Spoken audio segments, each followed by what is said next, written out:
evening to members of the media. Yeah, I think it's the, yeah, sure. Good evening.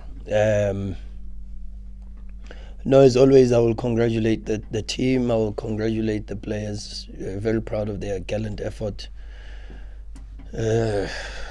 Typical match against a team that he has, and they can say, and I said to him now, Kevin. Yeah, I said he can say he's got no ambitions of winning the league title, but for sure they had, and they knew that they had to push us, and so they didn't come here to sit back. And when you play against a coach that's also won 4 league titles, he hasn't won the 4 league titles by chance. They were not given out to him. And so you expect that there is some form of organization, some form of tactical surprises, like we saw with inverted wingers. We saw Lungu playing on the side of the left and coming inside to his right foot, and you saw Masego on the opposite side coming inside onto his left foot in the first half. Okay, then he changes in the second half. Immediately at halftime, and then he changes again. He matches us with the diamond. He goes diamond versus diamond, but then he takes the strikers wide, and then it's a bit difficult because we play with inverted fullback, so we had to restructure. So congratulations to the boys. I think gallant effort and a great shift, and very proud of them. Any questions from the floor? Thanks, Coach. Tsepo from ENC. Congrats on the win. Thanks, Tsepo. The balance of play was not the typical Sundowns way of doing things, maybe much to Supersport's credit. But at the end of the day, it's crafting the results. The importance of when probably a match is not going your way in terms of tactics, style, but getting the 3 points. Yep, that's life also. Like you, at your workplace, there are days where you don't feel like being at work. But champions get the job done even when they don't feel like, and sometimes the body is a little bit heavier, and sometimes on the back of game after game after game. And what's important is not the intensity of our motivation. What's important is the longevity of our motivation, is the desire to win and win and win and win and win and win, and not get tired of that. Human beings are creatures of habit. What you repeatedly do, you become. And so it's important that we have this habit of winning, and even against difficult teams, and even against the difficult opponents that push us right to the wire, we have to do that. You've seen it a couple of times, maybe last season in the Champions League, where games like this, maybe even last season, maybe games like this, we draw, or maybe we suffer a defeat. But today we pack a fight. The opponent packs a fight, and we pack a fight. We try very, very hard to have a sequence of passes, but okay, we don't play alone. And they've got very good players on the pitch, and Lovu is a top player who had a very good game. Maseko had a good game, but so did our players today. You could see Neo was fresher. You could see Debza is also coming now into that space where it's game after game, and you can see it. Alenda, you can see also. There's a consequence of game after game. Toby, same thing. But they've got to still stay there, and they know that, and that's what we will do. We will keep trying to do the job for this football club, and we'll keep trying to make the Mamelodi Sundowns supporters happy. Thanks, Shubs. Good evening, Coach. Good evening, Ken. I was watching a video today of how Brighton play this style where the centre backs look like they are a bit more relaxed, and they do this thing called artificial transitioning, where the speed of the pass is not the same in the first phase of building up, but how it differs the moment the ball gets in the hole. I saw something similar to that today. And I just wanted to ask you, were you disappointed with some of the past selections in the final third? Another reference I can give you is when Steve Kerr lost to the Bulls, they asked him what was the difference between this game and the previous game. He said shot selection. Like, everyone knows we can shoot better than anyone, but the selection of our shots wasn't good. Yeah, your question is two-pronged. And I'm suspecting that you've got eyes and ears in the meeting room and in the training pitch. Dezebri calls it the S. He calls it the structure the S. I personally, I've been spending a lot of time, sleepless nights, studying this style of play. The artificial in transitioning is actually as a result of something called the la pause. And the la pause is, like you say, it's a Spanish term that is predominantly used in the Barcelona academy, where they teach the players that's I don't know if even if you watch Real Madrid versus Barca last night, you see it during build-up, is that the centre backs don't pass until the press has been triggered, because when you trigger the press, there's space behind that gets opened. You called it the hole, which is a term that correctly you could use, but I don't want to go too much into it because it's not my concept. It's the Zebra's intellectual content. But for sure, I can tell you that I'm spending a lot of time watching him, watching his games. I am making the Sundowns players watch a lot of Brighton, and that way of playing is got its risks. But it's also got incredible benefits. But the key is on the centre backs. And today we struggled a little bit because the centre backs needed to be 5 maybe 10 meters a little bit higher, so that they could get closer to Kabuza and Masangai, and so that when the pass goes from Rushin to Toby, it's a pass that triggers the press.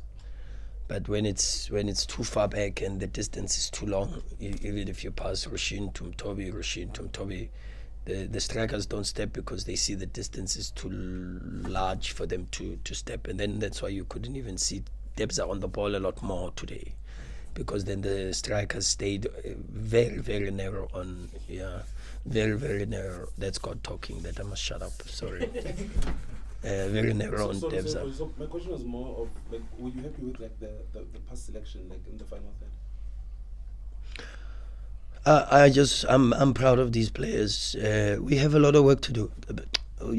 Every week I sit here and people are praising. We say playing well. You're on top of the log. You are 13 points ahead. You are playing PlayStation football. You are this and this. And I come and I sit here and I say we have to improve. We have to get better. And then you say to me, Cassius scored. And I say, hang on a little bit. Still got so much to learn and to improve. Last week, Peter scored and everybody is going, easy a little bit, because you don't 3 months out, and then all of a sudden you've already got match rhythm and intensity. Is going to take a bit of time for them to redevelop this cohesion but what I like to see is the goal that we scored, because Cassius has got no right to go for the second press, and there's more to and a few months ago you wouldn't see Cassius doing that. You would not see you wouldn't see Cassius going for the second press. You would think this is a keeper's ball and this action is done and let's regroup. But we are training and we are showing video clips and we are spending a lot of time and sleepless nights, and people say, but the quality. Of course we win because of the quality of our players, for sure, 100%, because the game belongs to the players. But I can also tell you that we work extremely, extremely hard. very, very, very hard. And I say that unapologetically. I've got no imposter syndrome, no chance, because I know the hours invested, and then you see results like today where we don't play very, very, very well, but we have good fortune on our side, and in life you make your fortune. You invest and you invest and you invest, and this is a biblical principle. The Bible says what you give is what you shall receive. And so we don't sit back and relax and say, oh, we've got good players, so let's let this thing go, we will win anyway. No, we still go and we watch 5 games of SuperSport. I spent maybe 4 hours watching the game that they beat us 2-0. And I dissected it and I dissected it and I dissected it. But that is for me to speak to the universe, because the universe doesn't speak Arabic. The universe doesn't speak English, doesn't speak Zulu, doesn't speak French. And so the universe can easily favor any of us and all of us, because God is a God of everybody, regardless of religion. But the language that the universe understands is work ethic, and that's what this team will always put in. They will put in the work, and we will run. When we don't have the ball, we will try our utmost best to pass and pass and pass and look for the extra pass and the extra pass and the pass to the next line and the triangulations, for sure, because these are things that we work hard on. And this is what is expected of a Mamelodi Sundowns team, an identity.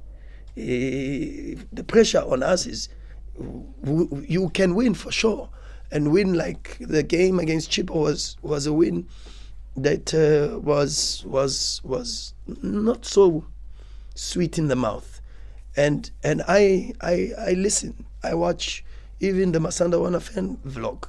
I hear you guys start and you say we won, but it feels like a draw or a loss at the beginning of the and that just tells you, one, of the enormous level of this institution. It's a big club. Big clubs don't just get satisfied with winning. Big clubs have a way of winning. They've got an identity, and that's not me. I didn't bring that identity here. I have been given the responsibility to carry and maybe to improve it, maybe, if I have the capacity. But the Shushain and Piano, the Brazilians, the Samba boys, this is what makes Mamelodi Sundowns. And so to win is not just to win. Is how do we win? But for sure, we will always run. We will always try to play the way Sundowns should play. But you don't play alone. So there are times where you've got to roll up the sleeves and pull up the socks and graft and graft and graft and give it as much as you possibly can. And if you don't win, you don't win. This is football.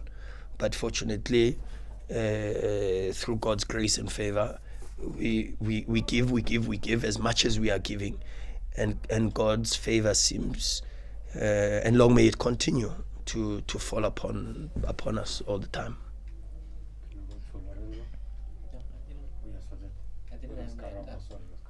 Good evening, Coach. Hi, Karamo. Thank you. The previous coach, Coach Hunt, spoke about something that really has I've picked up over the last couple of weeks in regards to different coaches speaking about Sundowns, the financial muscle, this and that, and he also speaks about it now.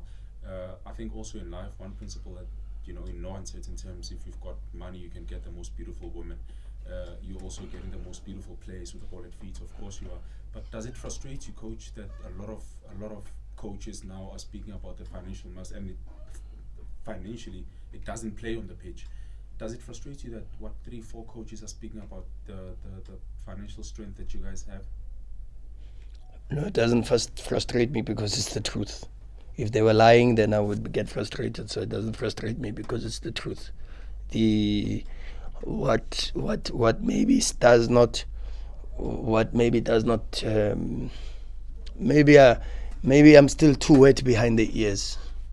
But my gran used to say, don't be too humble, sometimes, because people will take it as a sign of weakness and cowardice.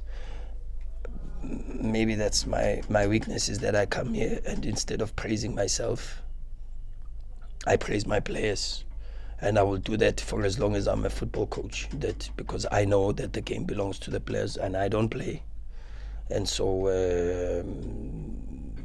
maybe the mistake is that I'm too humble, and so maybe that's what gives them the confidence to be able to speak the way they speak. But it's okay, because at the end, you know what speaks. There's a all or nothing. The Juventus all or nothing. Bonucci is sitting with Buffon, and they speak about modern football and everything. And at the end, you know what Bonucci says? He says the facts are on the pitch. So you can sit here, talk this coach, and 9 times out of 10, the coaches that raise themselves as the top coaches, 9 times out of 10 are not. Most of the time, the coaches that bring the spotlight onto themselves, 9 times out of 10 are not what they say they are. And so I don't have a problem with what they say. And I said, and I will repeat, I may not be the best coach in this league